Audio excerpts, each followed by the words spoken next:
Akala nga iba kamatayan ang katapusan.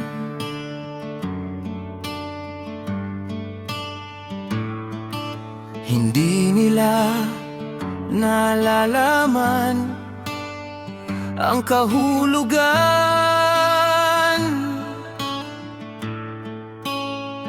Ang kahulugan ng kamatayan ay pagkahiwalay. Ang pisikal na kamatayan mahiwalay sa mga buhay.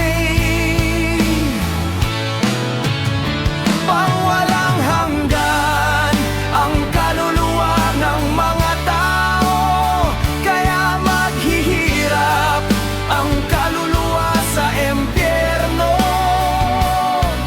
Kamatayan spiritol ang tawag sa impyerno, permanenteng paghiwalay sa Diyos at sa tao.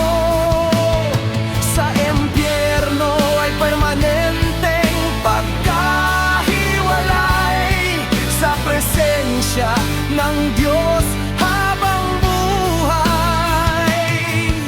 Walang katapusan, apoy na di namamatay.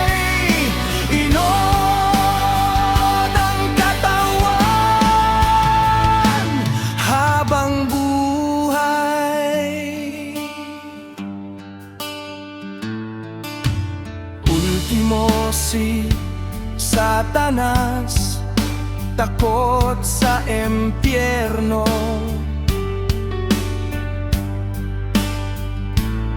Kaya naghahanap siya ng tao na matutukso.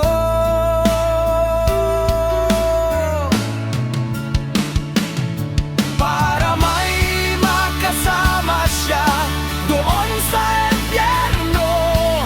Ngayon wala pang laman ang impyerno.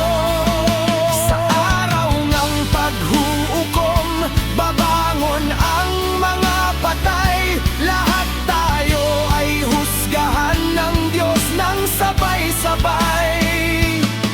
Ang mga matutuwid sa langit ilalagay, mga nalinlang ng demonyo masusunog sa impyerno sabay-sabay.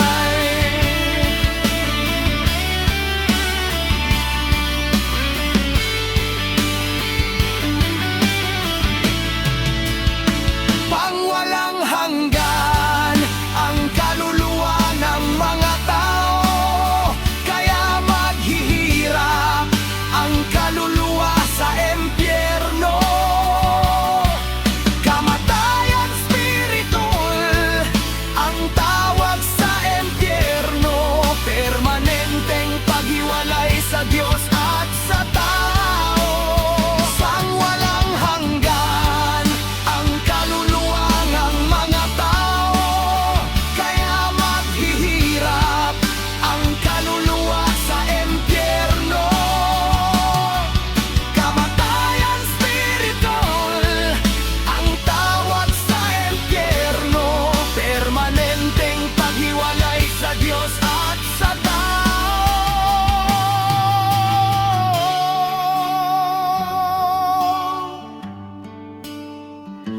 Sa impyerno, sa impyerno.